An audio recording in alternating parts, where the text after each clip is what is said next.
마태복음 5장 7절 말씀 우리 다 같이 한 목소리로 봉독하겠습니다. 시작. 긍휼히 여기는 자는 복이 있나니 그들이 긍휼히 여김을 받을 것이며. 아멘. 오늘 함께 긍휼히 여기는 자가 받는 복에 대해서 함께 말씀을 나누기를 원합니다. 긍휼이라는 말, 이것을 한자로 또 히브리어 원어로 또 헬라어로 또 영어로 이렇게 앞에 이렇게 화면에서 이렇게 보여지고 있는데 이렇게 돼 있어요. 한자로 보면 이 긍휼이라고 하는 것은 자랑할 긍자에 불쌍할 휼, 이것을 좀 풀이해 보면은 그 마음의 창자로, 그래서 정말 안타까워하는, 정말 피 흘림과 같은 그런 고통의 마음, 그것을 말하고요.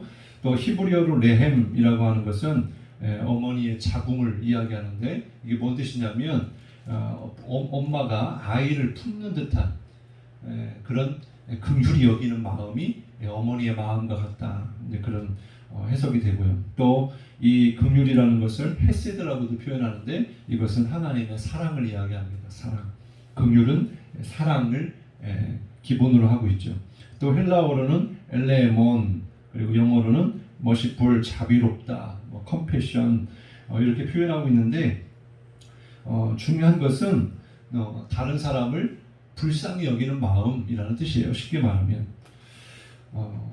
근데 이 마음이 성경에 보면 여러 가지로 표현이 되어 있는데, 우리가 잘 아는 이 요셉, 그가 어린 나이에 아버지의 사랑을 독차지해서 형제들로 하여금 미움을 받았죠.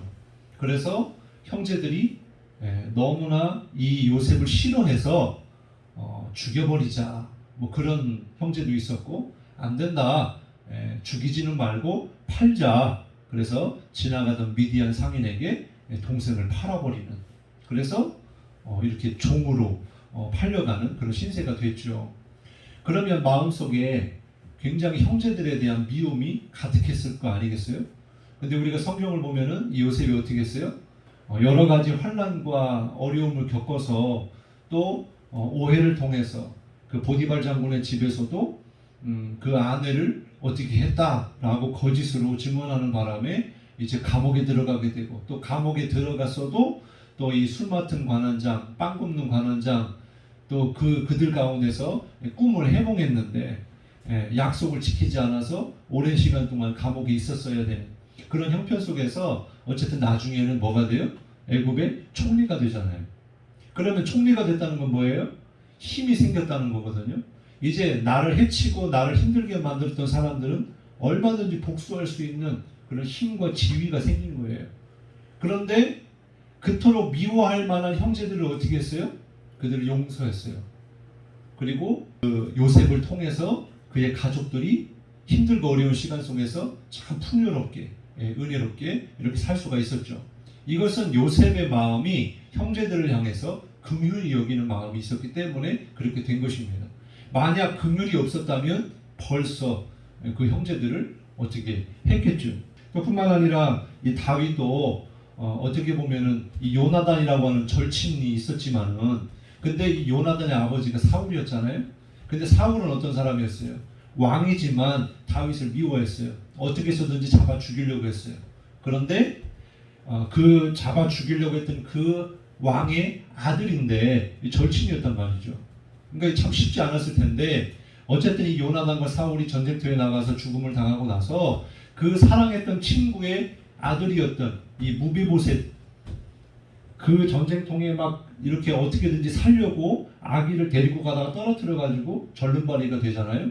근데 이 절름발이 됐던 이 무비보셋을 이 다윗이 찾아서, 어떻게 보면 원수의 가문인데 그 무비보셋을 같이 왕의 식탁 가운데 같이 식사를 하고 돌보아주는 그런 마음이 다윗 가운데 있었다는 거죠. 긍휼히 여겼다는 것입니다.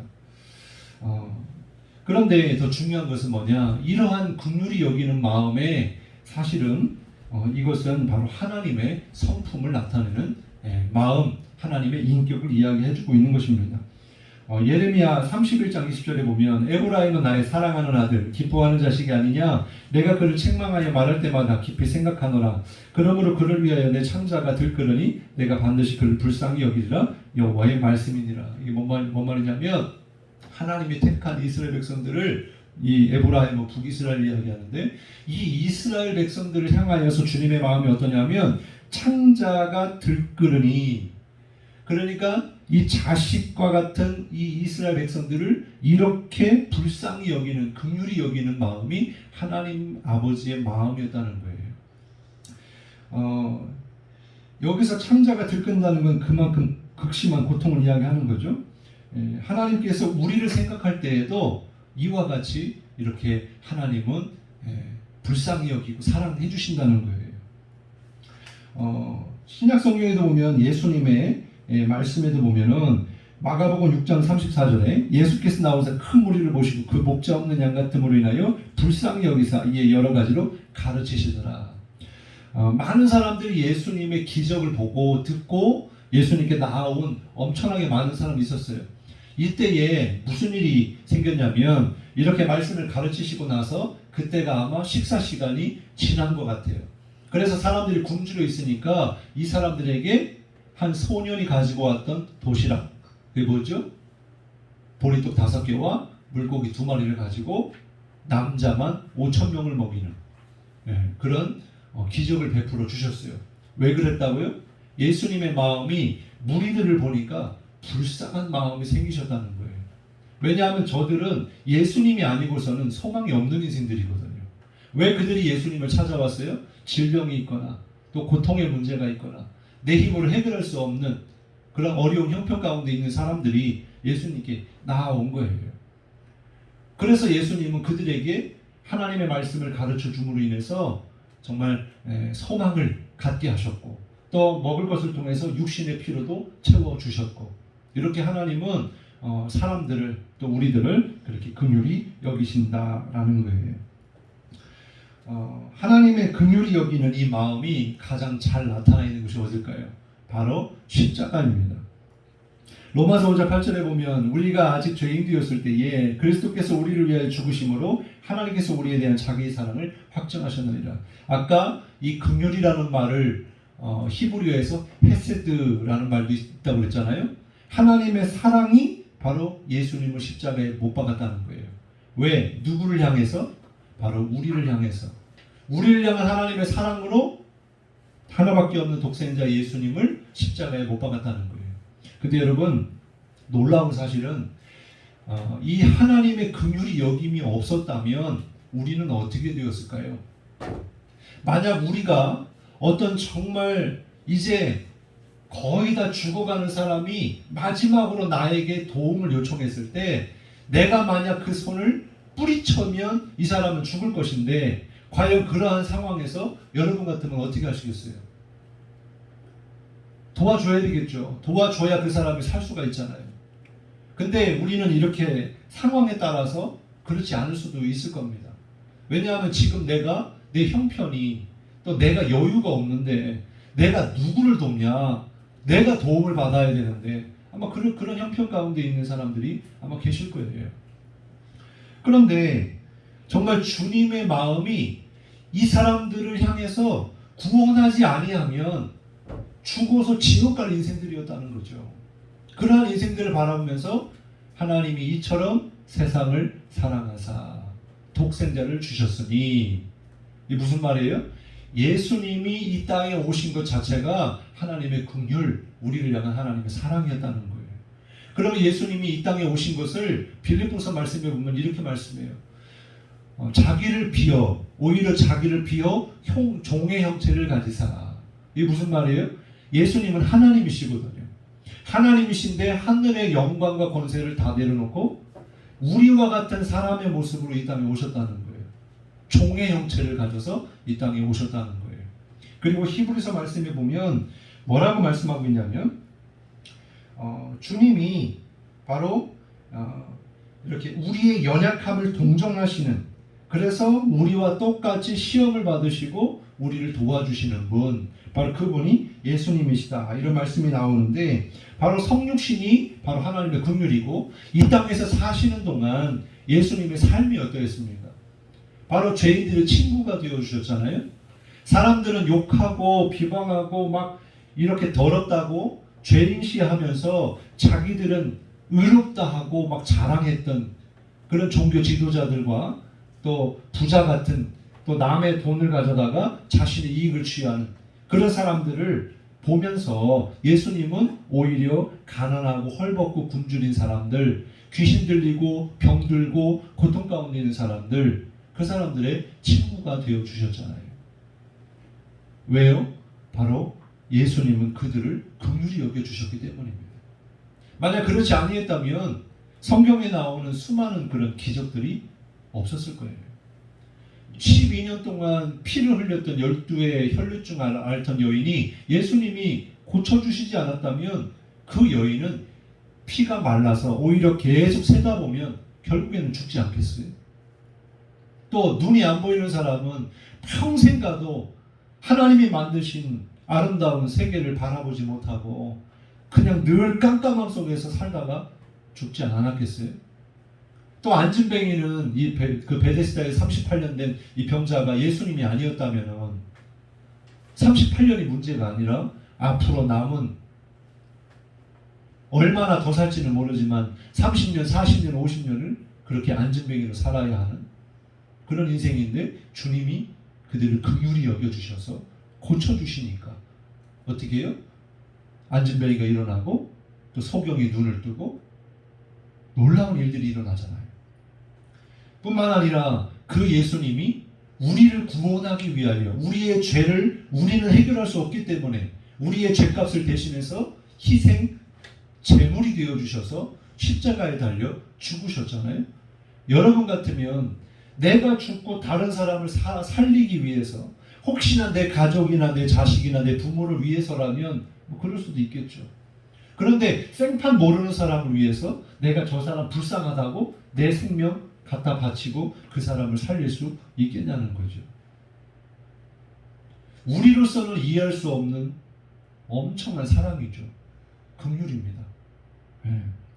그래서 우리는 그 주님의 사랑과 긍휼하심을 통해서 우리는요 죄사함을 받은 거고요 구원함을 받은 줄 믿으시기 바랍니다. 우리는 천만금으로도 바꿀 수 없는 우리의 영원한 생명을 주님께서 허락해 주신 거예요. 우리 힘으로는 해결할 수 없는 죄값을 대신해 주신 거예요. 제가 이렇게 일주일 동안 또 1, 2주 동안 그 즐겨봤던 드라마가 있어요. 그 슬기로운 감옥 생활 이걸 보면서 하여튼 여러 가지 마음이 생기더라고요. 당연히 거기에는 이제 범죄한 사람들이 들어가는 거지만 그 중에는 정말 어쩔 수 없이 방어를 하기 위해서 정당방위로 잘못 실수로 사람을 죽여서 온 사람들도 있고 하여튼 참 그 감옥 세계를 보면서 어떻게 보면 내가 저기 있어야 될 사람인데 내가 걸리지 않았을 뿐이고 어떻게 보면 여러분들이 지금까지 살면서 죄 한 번도 안 져봤습니까? 아니잖아요.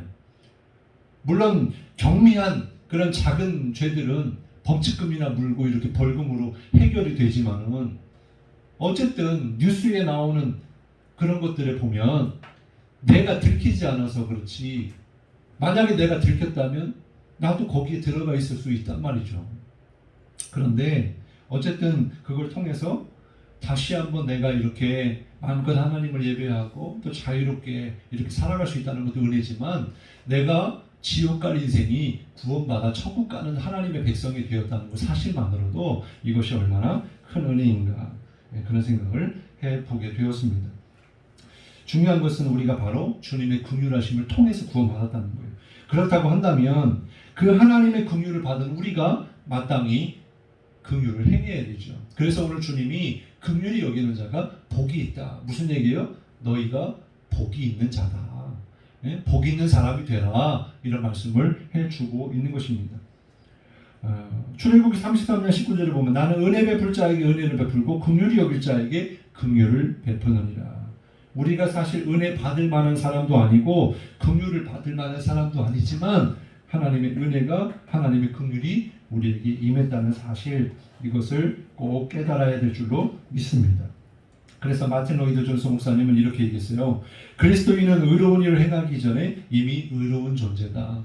우리가 뭔가를 착한 일을 하는 것 이전에 먼저 내가 은혜 받은 사람이요, 하나님의 구원을 받은 그런 사람이다. 내가 긍휼을 입은 사람이다. 바로 이 존재의 변화를 이야기하고 있어요.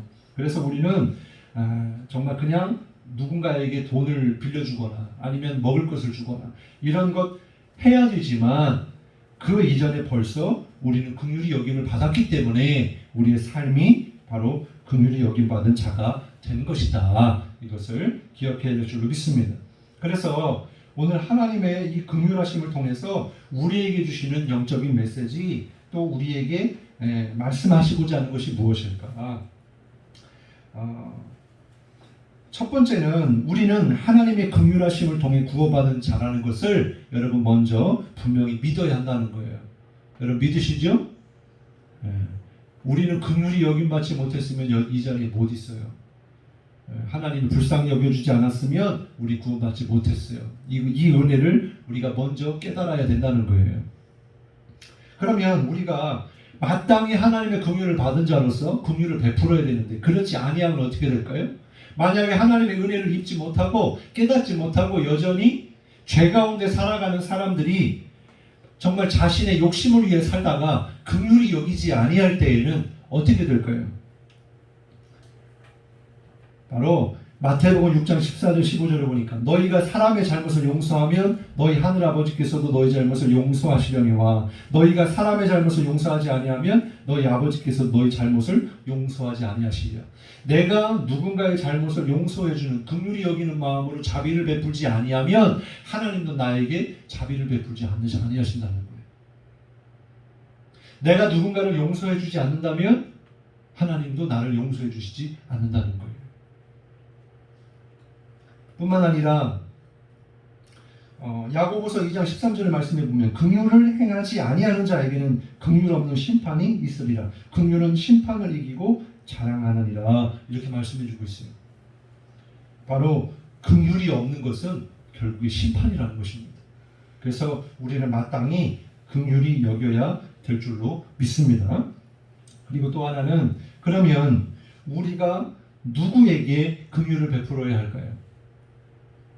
그것은 바로 모든 사람들입니다. 우리가 긍휼을 베풀어야 되는 사람이 무조건 가난한 사람, 또 병든 사람, 굶주린 사람만이 아니고 부자든 가난한 사람이든 아이든 노인이든 심지어 우리에게 해를 준 사람까지 우리는 그 영혼을 긍휼히 여길 줄 알아야 된다는 거예요. 이 창끝이라는 영화를 제가 이렇게 보면서 참 기가 막혀요. 이 5명의 크리스찬 동창들이 복음을 전하기 위해서 경비행기를 타고 에콰도르로 떠나요. 그런데 그 에콰도르에는 아우카족이라고 하는 그 사람들은 다른 사람들을 굉장히 경계해서 만나면 그냥 그 자리에서 창으로 찔러 죽이는 거예요. 그러니까 이거에 대해서 그때 당시에 기사가 났어요. 미국 언론에서 이건 굉장히 충격적인 사실이다. 그러면서 What the West? 이게 무슨 낭비냐? 이 젊은 나이에 왜 거기에 가서 왜 이러한 봉변을 당하느냐? 그렇게 비난하는 그런 기사들이 있었습니다. 그 일이 있고 나서 이 5명의 이 청년들이, 이 부인들이 있었는데, 이 부인들이 모여가지고 함께 기도를 하다가 하나님이 주시는 마음이, 남편들이 그곳에 간 이유가 뭐냐? 그들의 영혼을 구원하기 위해서 간 거 아니냐? 근데 구원을 받게 하기 위해서 갔는데 복음도 전하지 못하고 목숨을 잃어버렸으니 우리가 그 남편들의 못다 이룬 꿈을 우리가 이루어주자. 왜? 그게 하나님의 뜻이니까. 그래서 이 여인들이 보따리를 싸가지고 다시 그 에콰도르로 떠납니다. 이 부인들이. 그리고 나서 거기에서 이제 내렸는데, 다행인 것은 굉장히 잔인하고 폭력적인 이 아쿠아족이, 이 아쿠아족의 이 사람들 가운데는 그들은 어린아이나 또 여자들이나 이런 힘없는 사람들은 해치지 않는 그런 규칙이 있었다는 거예요. 그래서 다행히 그들이 목숨을 건질 수가 있었는데, 그래서 그들이 가서 한 일이 뭐냐면 이 아우카족의 그 사람들 중에 병든 사람을 이렇게 싸매주고 돌보아주고 격려해주고 위로해주시고 또 사랑을 베풀었다는 거예요. 그러면서 너무 감동이 돼가지고 그 아우카족의 추장이 와서 이렇게 물었다는 거예요. 아니 도대체 당신들은 누군데 왜 이렇게 우리에게 사랑을 베풉니까? 이렇게 물었다는 거죠. 그랬더니 그때 이 짐 엘리엇의 부인이었던 엘리자베스 엘리엇이 이렇게 말했대요. 사실 얼마 전에 몇 년 전에 남편들이 하나님을 여러분에게 알려주기 위해서 왔었습니다. 그런데 당신들이 그들을 죽여서 뜻을 이루지 못했어요. 우리는 남편들이 그렇게도 당신들에게 해주고 싶었던 말을 우리가 들려주기 위해서 온 것입니다. 그 말은 바로 예수님은 여러분을 사랑하십니다 라는 말입니다. 그래서 이 엘리자베스 엘리엇은 남편의 일기를 보관하고 있었는데, 이 무슨 낭비인가 이 기사를 쓴 기자에게 남편이 쓴 일기장을 보여주면서 거기에 이런 기록이 있었대요. 영원한 것을 얻고자 영원할 수 없는 것을 버리는 자는 바보가 아니다. 이 쓸모없는 나뭇잎이 불을 붙여 주옵소서. 제 삶을 주의 영광을 위해 태워 주옵소서. 저는 오래 살기를 원치 않습니다. 오직 주님만을 위해 풍성한 삶을 살게 하여 주옵소서. 평생 자신의 삶은요, 오래 사는 게 목적이 아니고 하나님을 위하여 자신을 불태울 수 있을 만큼 하나님께 영광 돌리다가 하나님 부르실 때 가겠습니다 라고 하는 그런 고백을 했다는 거예요. 그래서 이 짐 엘리엇과 그의 친구들을 찔러 죽인 이 5명의 이 아웃가족 사람들이요, 다 예수를 믿게 되었고, 나중에는 그 중에 4명이 목사가 되었다고 그래요. 이 선교사들을 죽였던 이 사람들이. 그리고 나머지 1명은 장로가 되었다는 것입니다. 그래서 이것이 나중에는 이 추장이 이러한 은혜를 통하여서 주님을 영접하고 이렇게 전도 집회 가운데 가서 간증을 했다는 거예요. 만약에 이 짐 엘리엇을 통한 이 선교사들, 이 젊은 청년들이 이 5명이 비록 우리가 생각할 때는 정말 인생을 그냥 한 번의 죽음을 맞이하는 진짜 허비한 인생이라고 볼 수도 있지만, 그러나 하나님 편에서 또 역사적으로 지금 돌이켜서 보면 그들의 죽음이 아니었다면, 또 그들의 죽음 앞에 그냥 낙심해가지고 왜 우리 남편들이 죽음을 당했을까 하면서 그냥 날마다 그냥 비관하며 부정하며 하나님 원망하며 그렇게 그냥 살다가 인생을 마감했다면, 그러면 이 아우카족의 이 수많은 사람들이 어떻게 되었을까요? 그들은 바로 그렇게 잔인하게 사람들을 죽이며 살다가 결국 지옥 갈 인생들이 되었지 않겠습니까? 그러면서 그들이 이렇게 자기의 목숨까지도 아끼지 않았던 것은 뭐였을까요? 바로 하나님의 긍휼하심을 그들은 알았던 거예요. 깨달았다는 것입니다. 그렇기 때문에 우리는 바로 모든 사람들에게 하나님의 그 긍휼하심을 우리가 전해야 한다는 것입니다. 그러면 우리가 모든 사람들에게 긍휼을 베푼다고 했을 때에 어떻게 긍휼을 베풀어야 할까요? 그것은 바로 첫 번째는 필요를 채워주는 것일 것입니다. 마태복음 25장에 보면 양과 염소의 비유가 나오는데 35절에 보면 내가 줄일 때에 너희가 먹을 것을 주었고 목마를 때에 마시게 하였고 나그네 되었을 때에 영접하였고 헐벗을 때에 옷을 입혔고 병들었을 때에 돌보았고 옥에 갇혔을 때에 와서 보았느니라. 그리고 임금이 대답하여 이르시되 내가 진실로 너희에게 이르노니 너희가 여기 내 형제 중에 지극히 작은 자 하나에게 한 것이 곧 내게 한 것이니라 하시고, 여기 보면 어떻게 긍휼을 우리가 베풀 수가 있느냐, 줄인 자에게 먹을 것을 주라는 것입니다.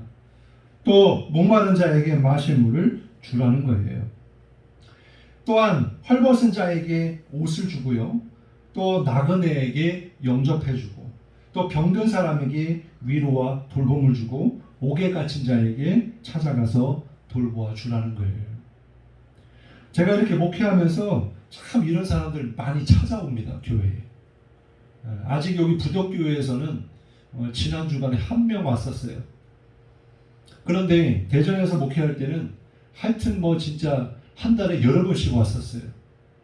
별의별 사람들 다 왔었어요. 얼마나 그냥 얼마나 안 씻었는지 그분이 왔다가 앉았다가 가는데 일주일 동안 냄새가 안 사라져. 그래서 그 사람을 씻겨주고 가서 음식점에서 밥 사주고, 아마 제가 이야기했을 거예요. 철물점에 가서 이 리어카 대여해가지고 종이라도 주우면서 살라고, 또 그 사람 데리고 가서 치과 가서 이빨 뽑아주고, 하여튼 별의별 사람도 많았고, 또 범칙금을 오랫동안 안 내면요 나중에는 경찰이 데리고 갑니다.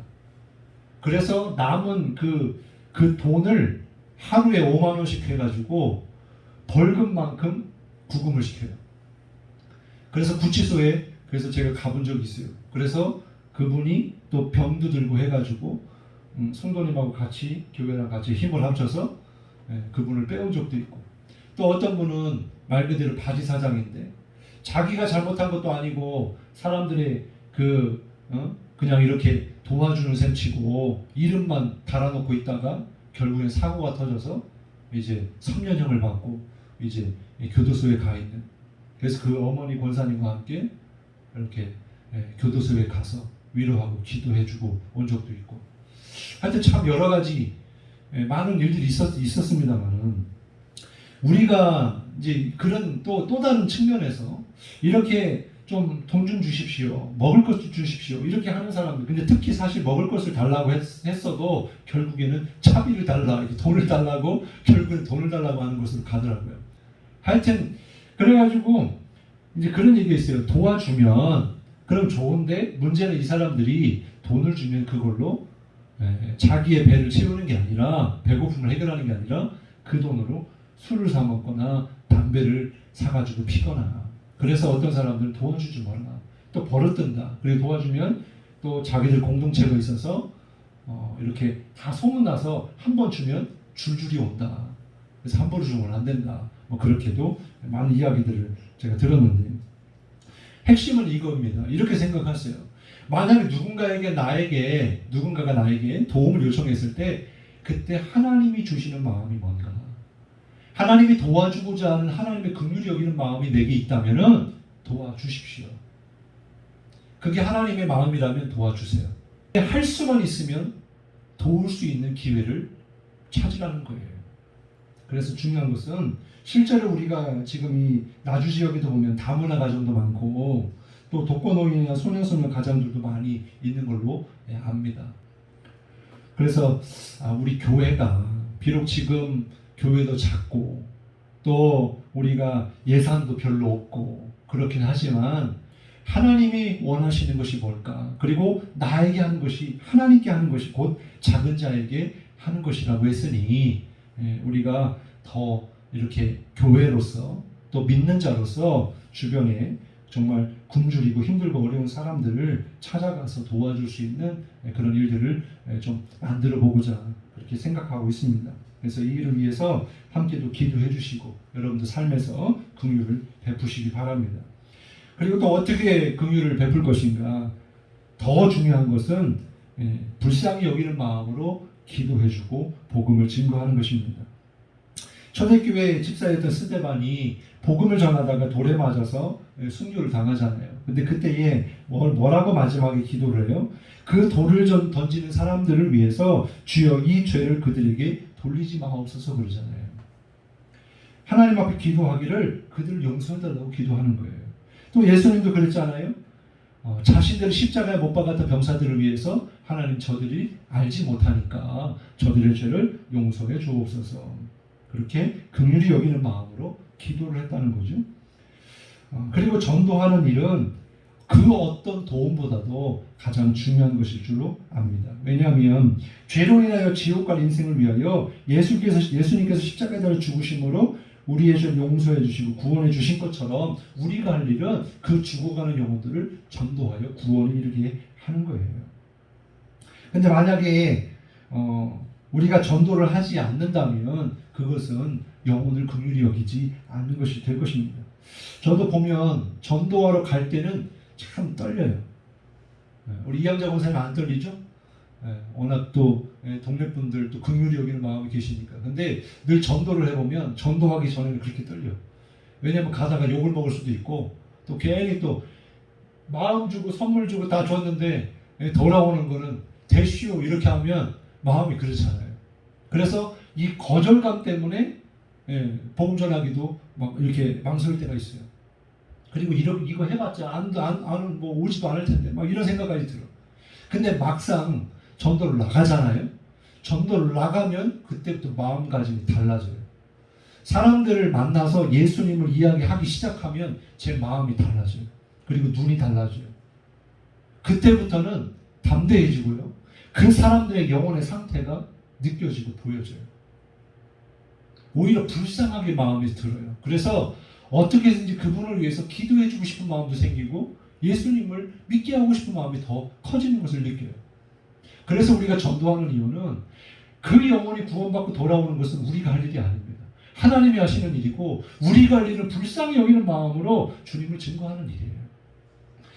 여러분 그 사도행전에 보면은 안진뱅이가 있었잖아요. 성전 미문에 그 앞에 구걸하던 사람. 근데 그 사람이 이 기도하러 예배드리러 오는 사람들에게 빵을 달라, 돈을 달라. 사실 그가 필요한 것은 지금 남이 도와주지 않으면 살 수 없으니까 안진뱅이니까. 근데 베드로와 요한이 뭐라고 그래요?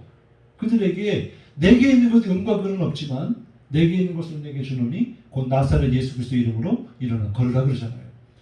그러면서 그가 일어났고 신나서 춤추다가 교회로 들어갔다, 성전으로 들어갔다 그러잖아요.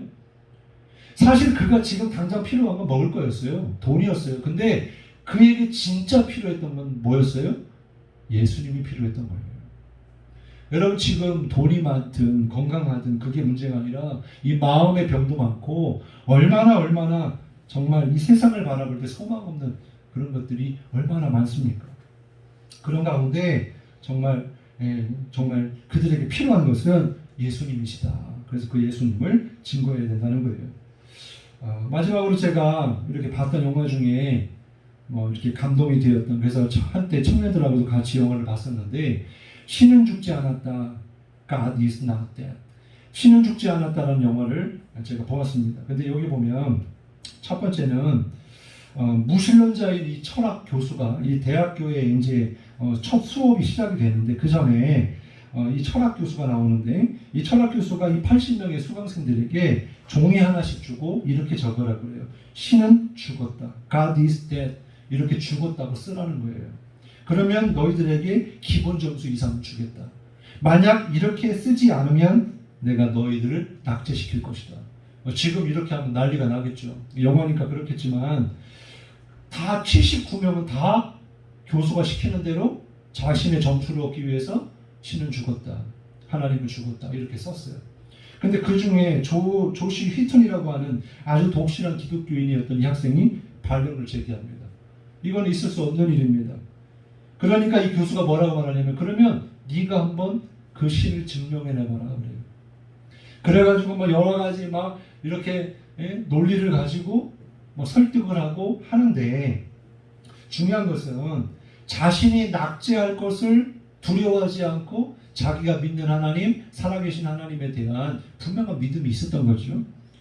그런데 어쨌든 이 영화가 흘러 막판에 가보면은 이 철학 교수가 사실은 기독교인이었어요. 어머니도 기독교인이었어요. 근데 왜 그가 무신론자가 되었을까?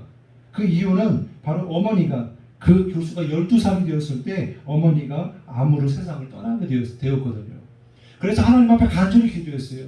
하나님 살아계시다면 우리 어머니 좀 살려달라고 고쳐달라고 기도했던 거예요. 근데 하나님은 그의 기도를 들으시지 않고 암으로 세상을 떠나신 거예요. 그래가지고 그때 하나님이 나에게 있어서 가장 소중한 것을 뺏어갔다. 그 신은 죽었다. 하나님은 살아계시지 않는다. 그때부터 하나님을 없다라고 여기며 살았다는 거예요.